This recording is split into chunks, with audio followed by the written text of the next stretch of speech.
Hey everybody, it's Greg back to here. In this video, we're going to have a closer look at the SmallRig Mini Follow Focus, the 310B. Now the 310B comes with this little carrying case here, which makes it handy for transport.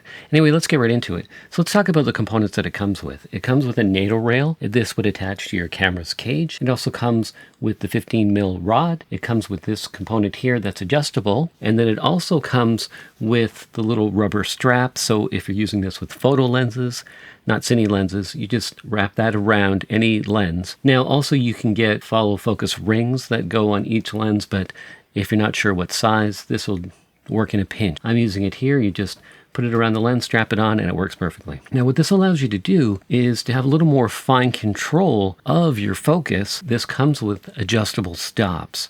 So for example, if you're focusing from a person to an object and back to the person, you can work that out beforehand with your stops, and that will make it a lot easier. Also with this white ring here, you can put focus marks as well. So if you want to do that, either or would work perfectly. But it does give you a little more finer control. Now you can mount this different ways. I've got it mounted on the side. You can also mount it on the top, or you can also mount it on the right-hand side, depending if you're left-handed or right-handed. So it's very versatile as far as how you can mount this. Let's have a look at this on a different camera. All right, so now you can see I have a different setup here. I have the Sony a7S III, and I have a tilted cage, just a half cage, and you can see how you use the NATO rail to mount to the half cage, and I'm using a shorter lens. So this is a 25mm, much shorter. We have a tighter situation here. Depending on the length of your lens, let's say you have a zoom lens like 70 to 200, this rod may not be long enough, so you may have to get a bigger rod depending on the length of your lens. But for most photo lenses that aren't telephoto, this should work perfectly fine. And you can see you have a couple of different points here for adjustment. You have this point here, and you have this point here, and then you have the rod tightening mechanism. So how it works is you just loosen this, and then you can pivot this piece here. Now, depending on how you have this set up, you may not be able to pivot. Let's say you wanted to have it perfectly sideways, but then the problem I find with this is you can't tighten the mechanism. So it's one of those things where you have to kind of work around that. If you can see that right here, I don't know, just have a look. Depending on where that is, you won't get full rotation because the housing blocks it. So that's one drawback, I guess. You can't put it in the ideal position sideways, say, for example, like this. You have to kind of work with the situation so that you can get full rotation to tighten it. See how I can tighten it now, and it's more on a 45 and up. I guess that's one drawback to this. It's going to differ depending on your camera, your cage, the lens you use.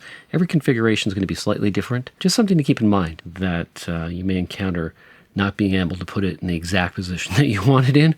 But if that doesn't bother you, then it's not a big deal. But at this price point, it works perfectly. You just have to work around the limitations of it. And I think it's a really good value. And if you really need that added manual focus with the hard stops, or if you want to mark the stops, when you get a little more serious into filmmaking and you're using manual focus lenses, then definitely you want to have some hard stops that you can hit, or at least some marks so the actors are on their marks that you want to hit. So definitely this is something that will come in handy, and at this price point you really can't lose. I mean, for the price, it's solidly built and it works. And also, like I said, it comes with the adjustable strap, so you can use it right out of the box, but also they sell focus rings that fit your lens, different sizes. They're not that expensive. So if you wanted something a little bit more solid for your lens, you can also purchase those separately. Also too, they have another gear that you can purchase for this. Not sure what that other gear is for, maybe finer control, but that's also an optional piece that you can use with this. Anyway, if you have any comments or questions, you can post them down below. If you found any of these tips helpful, just hit that like button. And if you're not already a subscriber, I come out with new videos every week. Just hit that subscribe button and be notified when my next video goes live. Anyway, it's Greg back to here, and thanks for watching this video.